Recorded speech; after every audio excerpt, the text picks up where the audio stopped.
Hello everyone! Today I'm covering a very interesting game that I completed in December 2023 in about 10 to 12 hours. Betrayer. It's an action horror, adventure open world indie title set in early 17th century America during the first years of colonization. Before we continue, a quick warning. This game has a very strong narrative focus and contains disturbing themes, and I will be discussing story elements and spoilers. If this sounds interesting to you, I strongly recommend playing the game first because it's a genuinely unique and memorable experience. Betrayer immediately stands out through its visual style and atmosphere. The game constantly keeps you tense and uncomfortable. Personally, I had chills down my spine the entire time. The tension comes from unsettling animal-like sounds and long stretches of silence that make you feel like something could attack at any second. And it will.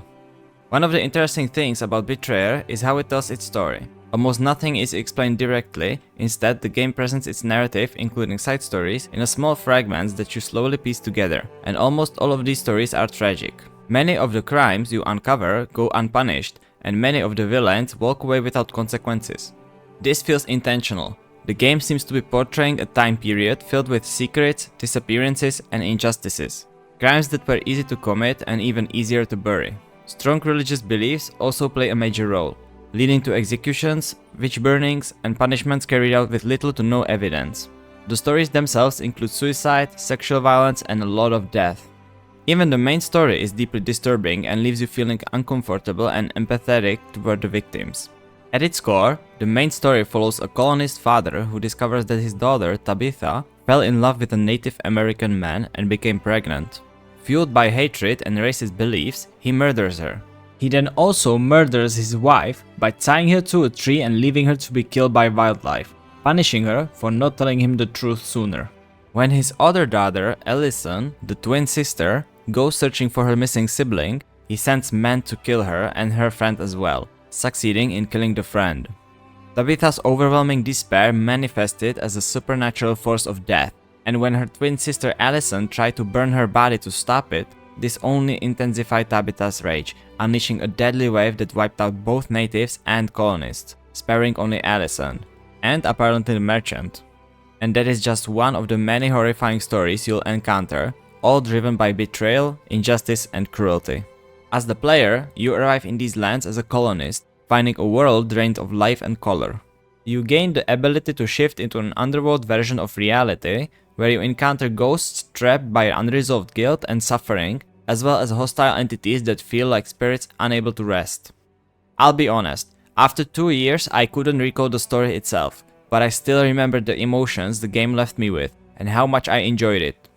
Let's move on to my ratings. Just a quick reminder, these are highly personal and may not reflect your own experience with the game. Story, 8 out of 10. I already talked about the story a lot earlier in the video, but the whole unsettling vibe and grim tone are what really make it stand out. That said, what really hurts the story for me is the ending. It feels like an awkward mix of an open ending and incoherence, but maybe I just don't fully understand it, but in my opinion, the ending was handled poorly. The game reveals that it's not actually Tabitha's rage that keeps the supernatural events going, but Allison's inability to let go of her sister, which doesn't make sense to me. Many characters suffer devastating losses, so why are the twin sisters uniquely powerful? The game hints that the land itself plays a role, something even the native tribes fear, but these elements never fully connect in a clear or satisfying way. Then these giant shadow figures suddenly appear, which feels disconnected, leaning more towards shock value than resolution. Allison also apologizes right before this happens, but it's not clear whether she's betraying you, sacrificing you, or doing something else entirely, and the lack of clarity really bothered me. Overall, the ending feels incomplete, almost to the point where it seems like the player is expected to rationalize the story themselves. That said, the individual stories throughout the game remain strong and emotionally effective, even if the overreaching conclusion doesn't fully land. Gameplay experience, 8 out of 10. I really enjoyed the gameplay. The muzzleloader weapons are the standout mechanic. They heavily reward precision and strongly punish mistakes. If you land a headshot, you'll usually kill an enemy instantly, but if you miss, you're stuck in a long reload animation which can easily get you killed. What makes this funny is that enemies use the same weapons. If they miss, they are vulnerable too, which creates a fair but tense combat system. The game also encourages stealth, and there's a great mechanic where sudden gusts of wind allow you to move closer to enemies without being heard. I also really like the unlimited stamina, it makes movement feel free and fluid. My main criticism is that the gameplay can become a bit repetitive. There could have been more variety in activities, because as it stands, a large portion of the game is focused on collecting different items. Achievements? 8 out of 10. There are 1 or 2 that require a bit of repetition, but none of them are particularly difficult. I also appreciate achievements that encourage you to fully explore the game and collect everything. That said, there are a lot of collection-based achievements here. Out of 21 achievements, around 15 are related to collecting things, which feels a bit excessive. I'm also surprised there's no achievement for simply completing the main story. I like having that one as a reference point to see how many players actually finish the game. Lastly, I really missed having at least one challenging achievement.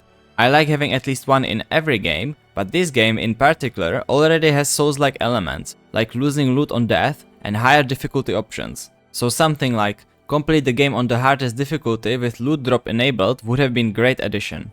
The difficulty I would rate as easy. There are no achievements that are skill based, and most of them involve collecting items the game already shows you location of, or completing tasks that require a bit of repetition rather than skill. With a total playtime well under 15 hours, this is very easy with no doubt. I'll link a collection of guides by aquatorrent in the description of the video for those wanting to 100% read as well. Betrayer's visual identity and atmosphere make it a highly distinctive and unforgettable experience, and its tragic themes linger long after finishing the game.